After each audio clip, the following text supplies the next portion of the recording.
Mallory Smith. I'm Danny Anderson. I'm Karina Griffin. And I'm Ryan Featherson. And unfortunately, Noah Pensac is unable to be here today. However, we are Kairos Inc., simplifying your scheduling. The problem? Hey guys, when is everyone available to meet up and talk about the project? I'm available anytime after noon every day except Wednesday. I can meet around 2 on Tuesdays and Thursdays. I'm available any of those times, really. Whatever works for everyone else. Okay, well if that works for everyone, we'll say Tuesday at 2. How about we meet in the Honors Hall? Wait, sorry guys, I didn't even see the chat until now. I can't meet on Tuesday until after 4. That's fine with me. I don't have anything going on. That's fine with me too.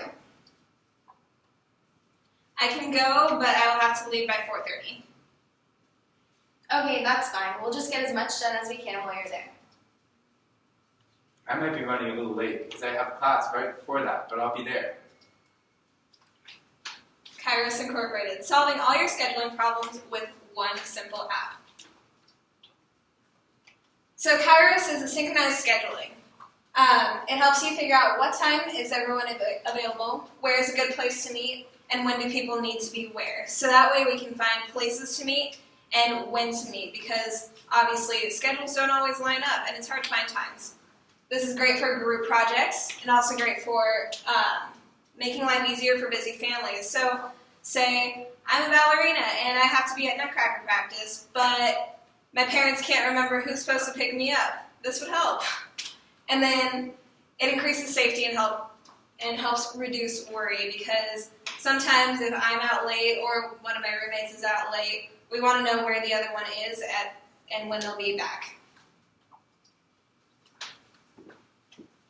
So the introduction that you saw us do a little bit earlier was an actual conversation that we had, and we could not figure out everyone we were going to meet for our group project to make this presentation. So when we were looking for ways to make it simpler, we looked at our competition, and there were, obviously there's classic planners, but even if you do decide to use a classic planner, it's going to be a lot of work for yourself. You're going to have to go and write everything in, and then no one else is going to be able to see it unless you inform them through sending texts, or they actually can come and see or have a copy of your planner. Then there's the Google Calendar, which there are a lot of things that are similar to our product, but they really don't have the unique differentiation that we do of being able to schedule everything at the same time and making sure that everyone is free at that time. Also, there's a lot of inputting going on with that, and if you decide to use your Google Calendar, you might actually have to use other applications as well. Then you have the Apple's Calendar and the Reminder apps, which are obviously very similar to Google's Calendar.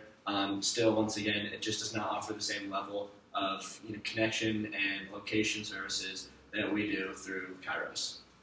So why are we better? Obviously, the calendar sharing between groups. This is something that you can go ahead and you can put on, hey, I'm available at this time, and when you make an event, you decide to schedule a meeting for a group project, I can know that Karina has a math test going on at 4 o'clock, so we can't meet then, or Mallory might be doing something at 6 o'clock for a sporting event. So that's something that we've decided helps us to really go ahead and make everything more cohesive for a group. Then we have the notifications where, once again, it'll tell you, hey, someone is busy during this time, or this event is not going to work, or okay, you're good to go, everyone can meet up at this time. And then followed up with the alert scheduling conflicts, the exact same thing. It's just you're going to be able to know when you have to go places. And then you have the color coding, which really helps to just show, what's a good time for someone, or they might be able to make it.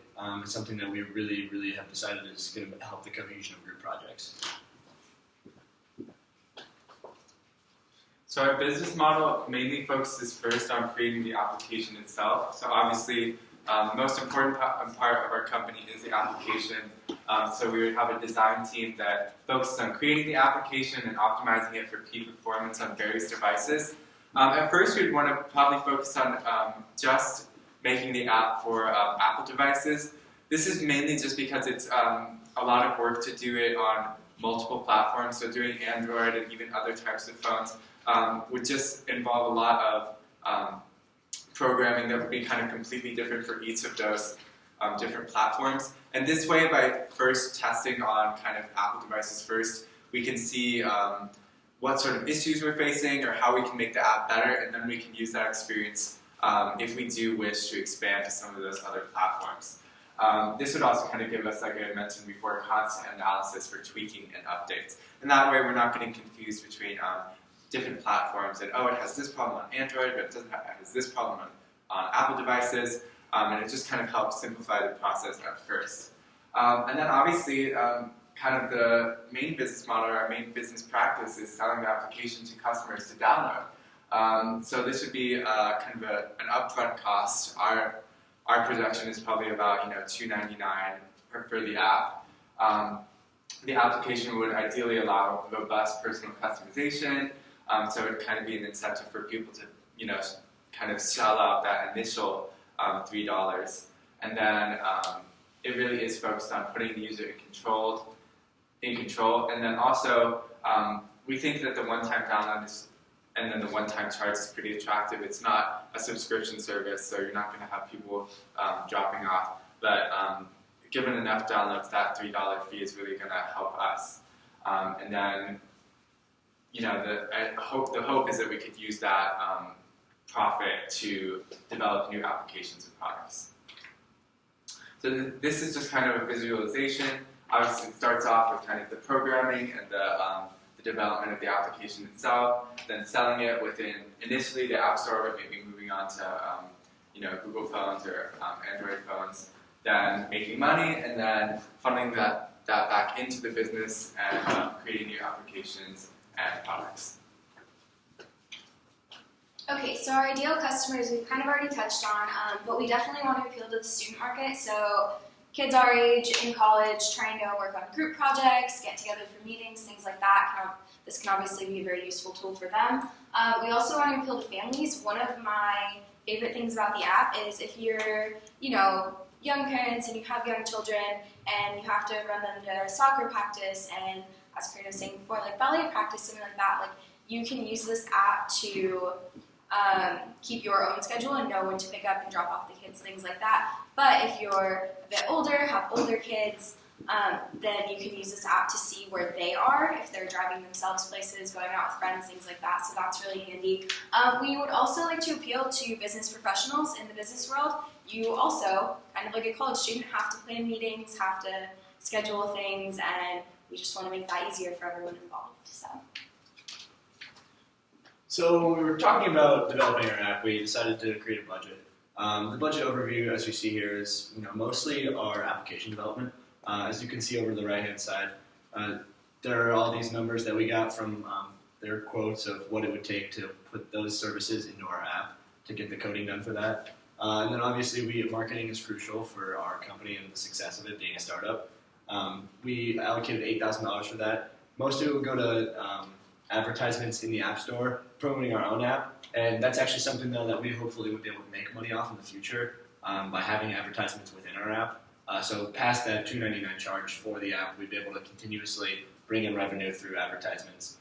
And then we need to do market research on our competitors. Most of it's out there for us, just to maybe use Google calendars or Apple calendars, but to actually look at the coding and what they do and how our processes can be different and unique to create a sense of individuality, which will propel us to be able to have a unique selling proposition. We decided that we wanted to spend money on the market research aspect. Our mentor for this creation, this app, was Dr. Matt Sofa. As we all know, he likes to say he does stuff and things. However, his background is actually more impressive than that. He's been working in IT for many years, doing work with information systems in various companies, and he's worked for a lot of businesses, definitely knows how a business process works, and he's also dabbled in musical theater, which is pretty cool. So yeah, he's a very busy man. He could make use of our app. He gave us some very helpful links that helped us kind of figure out our budgeting and how we would allocate our resources. We were very confused as to how much to spend on things like marketing and how much creating an app like this would really cost, and he gave us a lot of helpful insight just from his experience in the industry and a lot of helpful links to assist us with that. You need organization in your life. You need a schedule, and when you need to organize schedules, you need Kairos, and that's really the end of our presentation. We are Kairos, and we want to help to simplify your scheduling. Thank you. Thank you. I'm going to go hit stop. Yeah.